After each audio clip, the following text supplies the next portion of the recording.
বাংলাদেশ উন্মুক্ত বিশ্ববিদ্যালয়ের school of education পরিচালিত বিএড প্রোগ্রামের সুপ্রিয় শিক্ষার্থী বন্ধুরা, আশা করি ভালো আছেন। আপনারা যে যেখান থেকে আমাদের অনুষ্ঠান দেখছেন, আমাদের পাঠটি দেখছেন, আপনাদের সবাইকে স্বাগত জানাচ্ছি। সবাইকে প্রীতি ও শুভেচ্ছা জানিয়ে শুরু করছি আজকের পাঠ। আজকের পাঠটি খুবই গুরুত্বপূর্ণ একজন শিক্ষকের জন্য, অর্থাৎ শিক্ষকের পেশাগত দক্ষতার উন্নয়ন ঘটানোর জন্য যে যে পদ্ধতি বা কৌশল অবলম্বন করতে হয়। আমরা এর আগের একটি পাঠে আপনাদের সাথে বেশ কিছু পদ্ধতি কৌশল নিয়ে আলোচনা করেছিলাম। তারই ধারাবাহিকতায় আরও কিছু পদ্ধতি এবং কৌশল নিয়ে আপনাদের সাথে আলোচনা করব। আশা করি আমাদের সাথে শেষ পর্যন্ত থাকবেন। আলোচনায় আপনাদের সাথে আছি আমি অধ্যাপক আমিরুল ইসলাম এবং আমার সাথে আছে আমার সহকর্মী সাকিবা ফেরদৌসি। শিক্ষার্থী বন্ধুরা, আপনারা এর আগে একজন শিক্ষককে যে যে দক্ষতার পরিচয় দিতে হয়, যে যে পদ্ধতি কৌশল অবলম্বন করতে হয় শিক্ষার্থীদেরকে শ্রেণীকক্ষে পাঠে ধরে রাখার জন্য, তার মধ্যে বেশ কিছু পদ্ধতি বা কৌশল আলোচনা করেছিলাম। আজকে তারই ধারাবাহিকতায় যে পদ্ধতি বা কৌশলগুলো নিয়ে আলোচনা করব, তার মধ্যে এক নম্বর হচ্ছে সাক্ষাৎকার পদ্ধতি অর্থাৎ ইন্টারভিউ মেথড, 2 নম্বরে অনুশিক্ষণ অর্থাৎ মাইক্রো টিচিং, 3 নম্বরে সিমুলেশন অর্থাৎ সদ্য শিক্ষণ। এই তিনটি খুবই গুরুত্বপূর্ণ একজন শিক্ষকের জন্য তার দক্ষতা উন্নয়নে ঘটানোর জন্য। আর বিএড প্রোগ্রামের মূল উদ্দেশ্যই হচ্ছে যে শিক্ষকের পেশাগত দক্ষতার উন্নয়ন।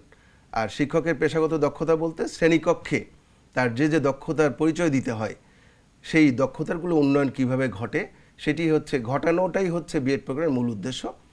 তো তার মধ্যে আপনাদেরকে সাক্ষাৎকার পদ্ধতি, মাইক্রো টিচিং এবং সিমুলেশন এর মাধ্যমে আপনাদের দক্ষতার উন্নয়ন কিভাবে ঘটে সেই বিষয়গুলো নিয়ে আলোচনা করব।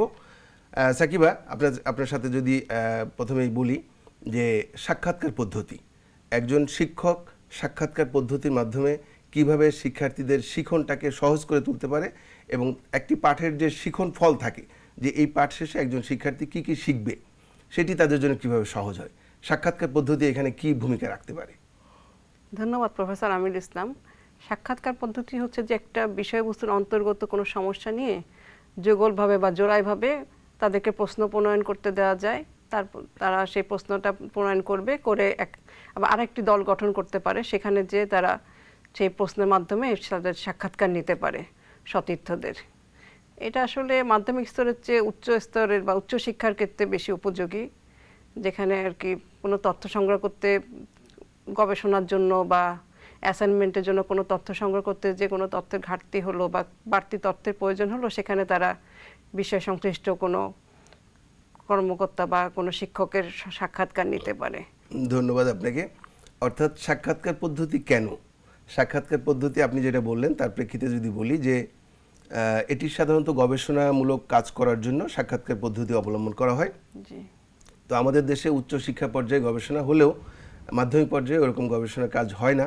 তারপর আমরা এটাকে উৎসাহিত করতে পারি যে মাধ্যমিক পর্যায় থেকে যদি শিক্ষার্থীরা গবেষণার প্রতি মনোনিবেশ করে, গবেষণার কাজগুলো প্র্যাকটিস করে, তাহলে ভবিষ্যতে গিয়ে তারা উচ্চশিক্ষার ক্ষেত্রে আরও বেশি অবদান রাখতে পারবে, তারা গবেষক হতে আগ্রহী হবে, গবেষণার কাজে যেতে পারবে। এক্স্যাক্টলি। তাহলে ইন্টারভিউ মেথড অর্থাৎ সাক্ষাৎকার পদ্ধতি কেন? অর্থাৎ যদি বই, পুস্তক, পত্রপত্রিকা, সরকারি বেসরকারি বিভিন্ন অফিস আদালতে যে সমস্ত তথ্য পাওয়া যায় সরাসরি তথ্য পাওয়া যায়, সেই তথ্যের এক হলো সত্যতা যাচাই বা অধিকতর যাচাই করা, বা যেগুলো পত্রপত্রিকা বা বই পুস্তকে পাওয়া যাচ্ছে না সেরকম কোনো তথ্য সাক্ষাৎকারের মাধ্যমে বের করে আনার জন্য সাক্ষাৎকার পদ্ধতিটা অবলম্বন করা হয়।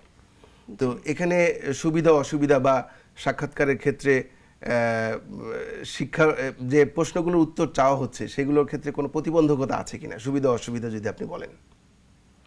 অসুবিধা যে সাক্ষাৎকার পদ্ধতিতে হয়তো তথ্যটা সংগ্রহ করতে যে সময় লাগবে, বাড়তি তার অনেক সময় দিতে হবে, তাকে যেতে হবে, হয়তো তাকে যার কাছে যাবে তাকে না পাওয়া যেতে পারে।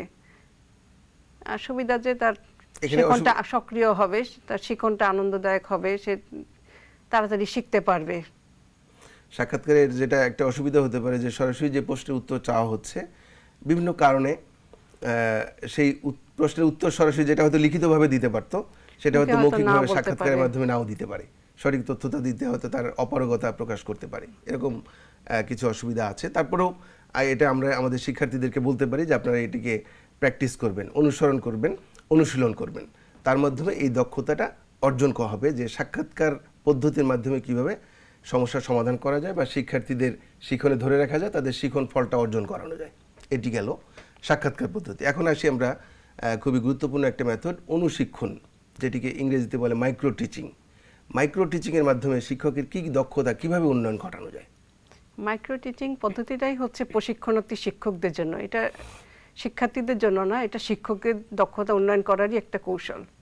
আর মাইক্রো টিচিং শব্দটি এসেছে গ্রিক শব্দ মাইক্রোস থেকে। মাইক্রোস অর্থ হচ্ছে ক্ষুদ্র, এবং টিচিং শব্দ অর্থ তো আমরা জানি টিচিং হচ্ছে শিক্ষণ বা শিক্ষাদান, সেখান থেকেই মাইক্রো টিচিং শব্দটি এসেছে। এখানে আসলে শিক্ষক তো একাধিক দক্ষতা একসাথে যদি অর্জন নাও করতে পারে, এক বা দুইটি দক্ষতা নিয়েও কাজ করতে পারেন, কাজ করে সেটা অনুশীলনের মাধ্যমে সেই দক্ষতা অর্জন করতে পারেন। আর 1963 সালে আমেরিকার স্ট্যানফোর্ড বিশ্ববিদ্যালয় প্রথম অনুশিক্ষণ পদ্ধতিটা প্রবর্তন করে। পরবর্তীতে তারাই 1968 সালে তাদের শিক্ষক প্রশিক্ষণ কার্যক্রমে এই পদ্ধতি প্রয়োগ শুরু করে। এই পদ্ধতিতে 18টি দক্ষতা আছে। প্রথমে তারা 14টি দক্ষতা দিয়েছিল, পরবর্তীতে ক্যালিফোর্নিয়ার ওয়েস্ট ইউনিভার্সিটি আরও 4টি দক্ষতা যোগ করে বর্তমানে এটি অনুশিক্ষণ পদ্ধতির 18টি দক্ষতা আছে। এই দক্ষতার মধ্যে শিক্ষক তার সুবিধা অনুসারে 1টি বা 2টি দক্ষতা নিয়ে অনুশীলনের মাধ্যমে তার দক্ষতাটা বাড়ানোর চেষ্টা করতে পারে। অর্থাৎ শুরুতে আমি যেটি বলছিলাম যে একজন শিক্ষকের শ্রেণীকক্ষে ঢোকা থেকে শুরু করে পাঠদান শেষে শ্রেণীকক্ষ থেকে বের হয়ে যাওয়া পর্যন্ত অনেকগুলো দক্ষতার পরিচয় দিতে হয়, দক্ষতার অনুশীলন করতে হয়। তো অনুশিক্ষণ অর্থাৎ এখানে যেটা মাইক্রো মানে হচ্ছে অনু, এখানে সবগুলো দক্ষতার একসাথে প্র্যাকটিস না করে 1টি-2টি দক্ষতাকে নিয়ে নিবিড়ভাবে এটি চর্চা করতে পারে, এটি প্র্যাকটিস করতে পারে, যার মাধ্যমে তার এই দক্ষতার উন্নয়ন ঘটে। বারবার অনুশীলনের মাধ্যমে তার দক্ষতাটাকে উন্নয়ন ঘটাতে পারেন। 1টি বা 2টি দক্ষতা নিয়ে উনি বারবার কাজ করতে থাকবেন, বারবার অনুশীলন করতে থাকবেন। তার পর্যবেক্ষক থাকবে, প্রশিক্ষণার্থী শিক্ষক থাকবে, তারা ফিডব্যাক দিবেন, উনি আবার সেই দক্ষতা নিয়ে আবার কাজ করবেন, এভাবে করে সেই দক্ষতার উন্নয়ন ঘটাতে পারবেন। অর্থাৎ এখানে আমরা একজন শিক্ষক, এটা আপনি শুরুতে বলছিলেন যে এটি শুধুমাত্র প্রশিক্ষণার্থী শিক্ষার্থীদের জন্য, অর্থাৎ আমাদের যারা বিএড প্রশিক্ষণার্থী তাদের দক্ষতার উন্নয়নের জন্য এটি একটি কৌশল, মাইক্রো টিচিং। তো মাইক্রো টিচিং অর্থাৎ উনি 1টা-2টা দক্ষতার যে প্র্যাকটিস করবে, সেখানে আপনি বলছিলেন পর্যবেক্ষক থাকবে, শিক্ষক থাকবে, প্রশিক্ষক থাকবে, তারা এটিকে দেখবে, তারা ফিডব্যাক দিবে, এই সব কিছু মিলে এটা তার দক্ষতা যে প্র্যাকটিস করছে ওটা একটা ভিডিও তৈরি করতে পারে, ভিডিও ধারণ করতে পারে।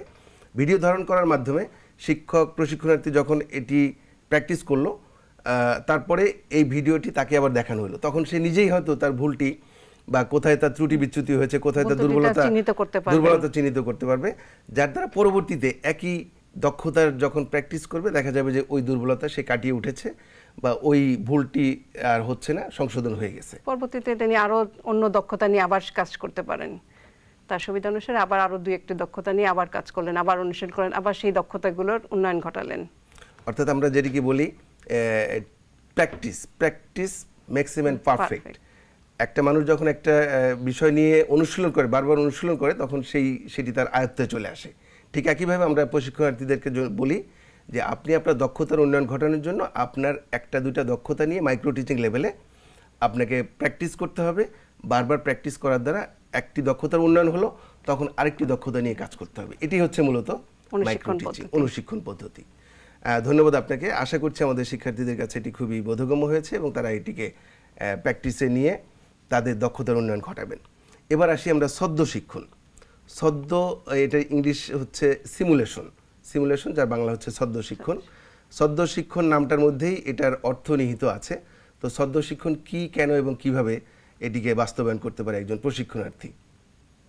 ছদ্ম শিক্ষণ পদ্ধতিটিও হচ্ছে বিএড প্রশিক্ষণার্থীদের জন্য, বিশেষ করে আমাদের বাংলাদেশ উন্মুক্ত বিশ্ববিদ্যালয় পরিচালিত বিএড প্রোগ্রামে আমরা ছদ্ম শিক্ষণ মাধ্যমেই আমাদের অনুশীলনদের দক্ষতাগুলো আমরা মূল্যায়ন করে থাকি। তাই আমাদের প্রশিক্ষণার্থীরা এই পদ্ধতির সাথে খুবই ভালোভাবে পরিচিত। তারা এর মাধ্যমে 2টা সেমিস্টারে 8টা মূল্যায়ন পরীক্ষা দিয়ে থাকে।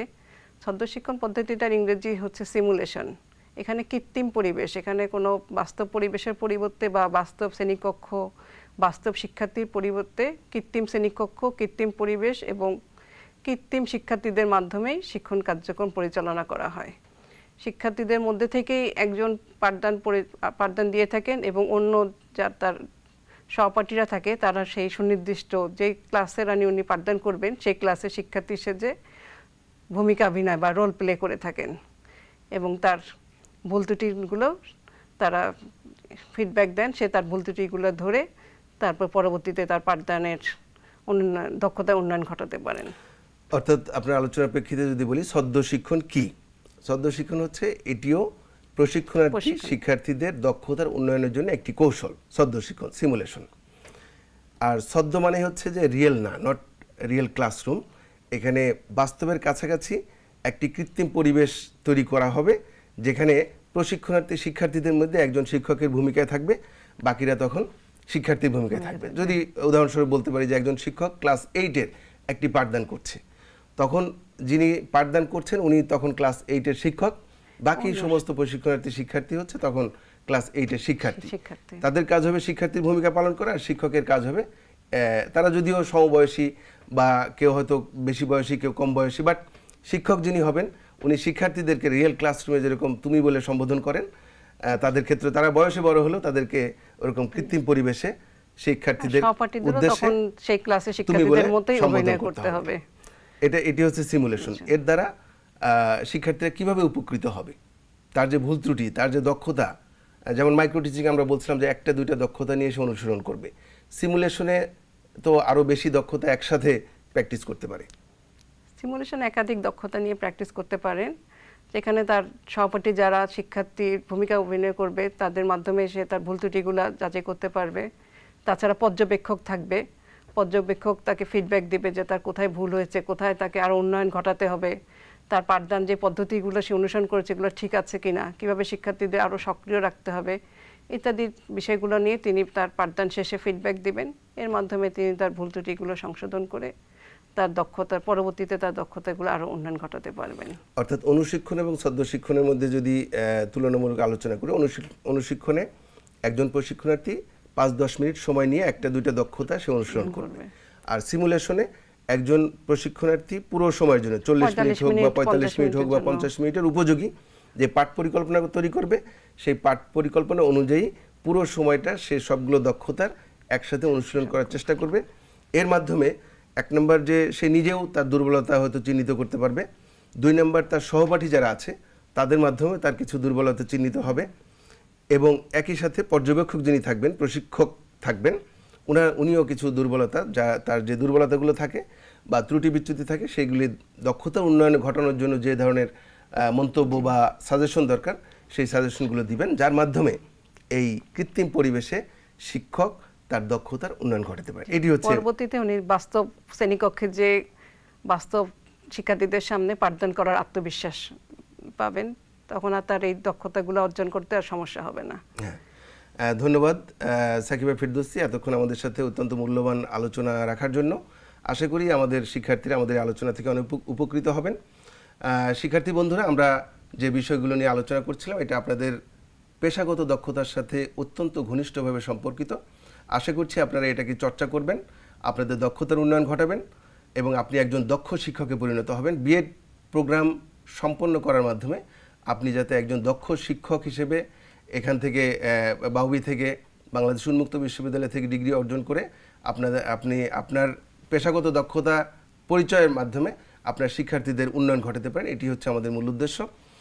আমরা যে বিষয়টা আলোচনা করলাম এটি আমাদের শিক্ষার্থীদের জন্য আমি বিশেষ করে সিমুলেশন বা ছদ্ম শিক্ষণ এক্ষেত্রে বলে থাকি যে যেদিন সিমুলেশন বা ছদ্ম শিক্ষণ হয় একটা সেমিস্টার ব্যাপী, যেটি সাকিব ফেরদৌসী বলছিলেন যে 4টি পরীক্ষা হয়। 4টি পরীক্ষা মানে এক একজন স্টুডেন্টের 2টা করে সাবজেক্ট থাকে, 8টি পাঠদান অনুশীলন করে থাকেন। এই পাঠদান অনুশীলনের দিনে প্রত্যেক শিক্ষার্থীকে আমি বলে থাকি 2টি কাজ। 1 নম্বর কাজ হচ্ছে আপনি আপনার পাঠদানের মাধ্যমে আপনার দুর্বলতাকে চিহ্নিত করে সেটাকে সংশোধন করার চেষ্টা করবেন। 2 নম্বর হচ্ছে আপনার যারা সহপাঠী থাকবে সহপাঠীদের পাঠদান দেখার মাধ্যমে প্রত্যেকের মধ্যে আমরা বিশ্বাস করি এখানে যারা আপনারা বিএড প্রশিক্ষণার্থী হিসেবে ভর্তি হয়েছেন অংশগ্রহণ করছেন প্রত্যেকের মধ্যে কিছু না কিছু ভালো দক্ষতা কৌশল বা বৈশিষ্ট্য আছে বা ভালো গুণাবলী আছে যেটি অন্যের জন্য অনুসরণীয় হতে পারে। এজন্য আমি 2 নম্বর কাজ বলি যে অন্যের পাঠদান দেখার মাধ্যমে আপনার সহপাঠীর পাঠদান দেখার মাধ্যমে তার মধ্যে যে ভালো বৈশিষ্ট্য বা গুণাবলী আছে সেটিকে আপনি আপনার নিজের মধ্যে আয়ত্ত করার চেষ্টা করবেন। এভাবে করে আপনারা যদি অনুসরণ করেন প্র্যাকটিস করেন তাহলে আপনি একজন দক্ষ শিক্ষকে পরিণত হতে বাধ্য। আমরা আশা করব সেটি আপনারা করবেন।